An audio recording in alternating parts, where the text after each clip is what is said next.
word hood, I think of a person, a place, and perhaps even a thing. I'm Sir Creepsta, and welcome to Muhlenberg County Ghost Stories from the Hood. Tonight's tale of terror is entitled The Legend of Golf Course Road.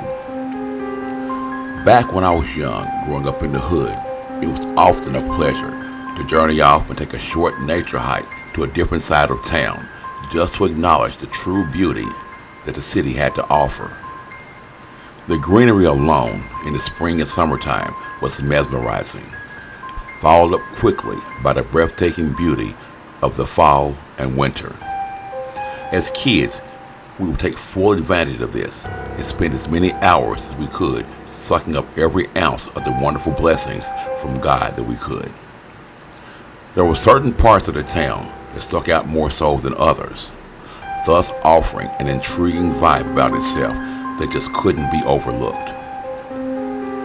The Golf Course Road, located on the northwest side of the town, was one of those mystic places. Tonight's tale of terror dives once again into the world of creatures that roamed the hood and walked amongst us in the dark of night, often giving us just a brief glance of themselves, the mutilated remains caused by them, or the enormous footprints left behind as means to proving their mere existence. Tonight's tale of terror brings us face to face with all of the above. But before I proceed any further, please like, comment, share, and subscribe to my channel. And also, don't forget to click on the bell icon so that you can be notified each and every time I post a new video. With that being said, sit back, relax, grab some snacks, and be terrified by yet another Muhlenberg County ghost story from the hood. As teenaged kids, we'd often make trips to the legendary Golf Course Road for various reasons, ranging from fishing in the ponds located next to, as well as across from the golf course itself. There was blackberry picking, sightseeing, hunting, etc. These activities made for a fun-filled trip for all of us from the hood that chose to participate in them.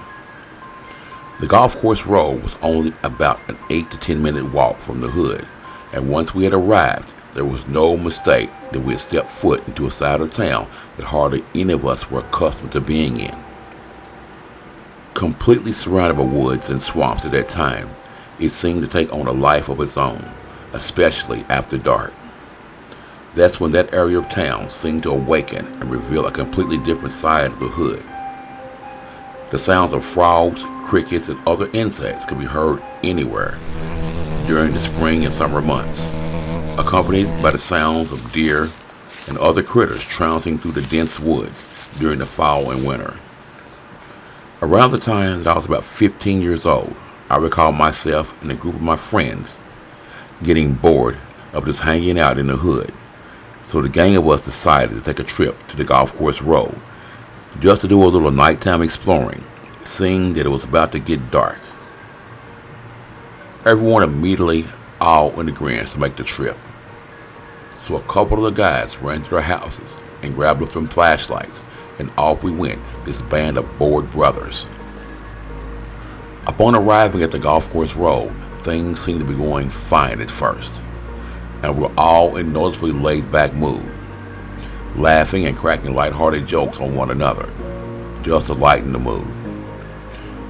It was Scotty that noticed it first, and very much so aware that he had two younger twin brothers amongst us.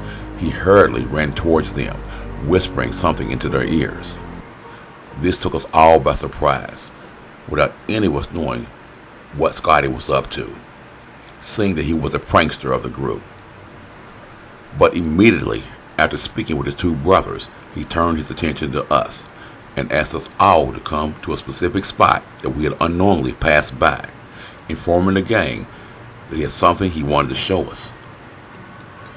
Not having a clue to what it could be, we all headed in the direction that he had motioned us all to come to. Upon arriving at the spot, it didn't take long for us to see what all the commotion from Scotty was about. for right before our very eyes was a dead doe. The deer appeared to have weighed around 125 to 130 pounds, making it a very large deer. But the thing that immediately stood out the most wasn't its enormous size. It was its apparent cause of death. This particular deer hadn't been hit by a vehicle, something that was quite common to see in the county, nor had it been killed by a hunter. The deer appeared to have been killed by something so strong that it had ripped its mouth open so wide that the bottom part of its jaw was lying on its chest. And whatever had done this gruesome act had also managed to rip its entire bottom side wide open from the neck down. The mutilated deer condition was something none of us had ever seen before, done to any roadkill that we had stumbled upon. The gruesome sight alone brought about a gut-wrenching dark spirit amongst us all, mainly from not knowing what could have done this to this deer. Immediately, the whole location that we're in started to seem far more creepier than ever before. And at the last moment, we hightailed it out of there as fast as we could and ran back to the hood. About a month or so had passed since the deer incident, when a group of my friends and I were all hanging out on the tracks near the park once again. One of our other friends, who we called Rudy, approached us, insisting that he had something to tell us that he knew we probably wouldn't believe. At that point, we were all ears. Rudy went about telling us that a few days earlier, he and his family had just gotten back into town from a short trip to Madisonville, when at the last minute, his dad decided to take the 70 cutoff, remembering that it was a shortcut back into the hood. Rudy informed us that his father made this choice because it was raining extremely hard, and he merely just wanted to get he and his family safely home from the rainy, inclement weather. Not realizing how hard it had rained in Central City while they were away in Madisonville, Rudy said that they immediately had problems once they were about to reach the bridge crossing Turd Creek. The extreme rain had caused that area of town to flood like it normally did. Not wanting to turn around and head back to Highway 70, Rudy told us that his dad asked if he wouldn't mind stepping out of the car and walking ahead to try and see just how deep the water was that had risen from the creek, and whether or not his vehicle could make it through the flooded area without stalling out. According to Rudy, it was around 9 p.m. at night, indicating there was pitch black dark on the golf course road, causing his father's visibility to be very poor. Rudy told us that when he was about to reach a spot where the water appeared to be the deepest, he thought that he heard something crossing through the water just ahead of him. So he abruptly stopped in his tracks and took a moment to refocus to let his eyes adjust to the darkness so that he could then try and see what he had heard walking in front of him. But no matter how hard he tried, all he could make out was that it was a silhouette of something very large, that it walked upright like a human, and that it made a deep, low growling sound as it stopped momentarily looking in his direction, and then it continued to slowly make its way across the water. Rudy also told us that it smelled like a skunk that had been freshly killed, judging by the strong stench in the air.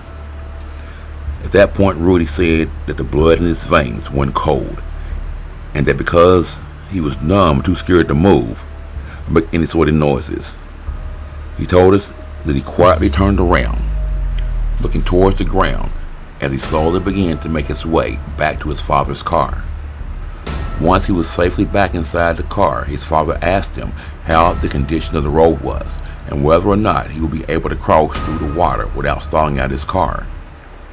Rudy said he looked at his dad and told him that, to be honest, Dad, I personally don't think driving through the water would be a good idea, and that the depth of the water had nothing to do with it. Telling his dad the truth of the matter was that something had crossed through the water in front of him, walking upright on 2 feet like a man, but it didn't appear to be one. Rudy went on to tell us that although he didn't feel as if his father truly believed his reason for insisting that he didn't continue to drive through the flooded area, His father wisely decided to turn around anyway and take the longer route home, just to avoid doing any type of water damage to the car. The family would make it home safely, and Rudy told us that after that night, he really didn't talk about what he had seen again with his parents, and only on occasion would he talk about it with his two older brothers. Time would pass by, and we would all grow up and go about our separate ways in life.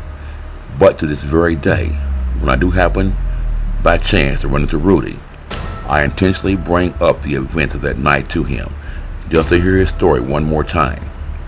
And unsurprising to me, his story never changes, making me have not a doubt in my mind that what he saw, along with the mutilated deer my friends and I saw, that there is definitely something roaming through the woods by the golf course road located near the hood of Central City.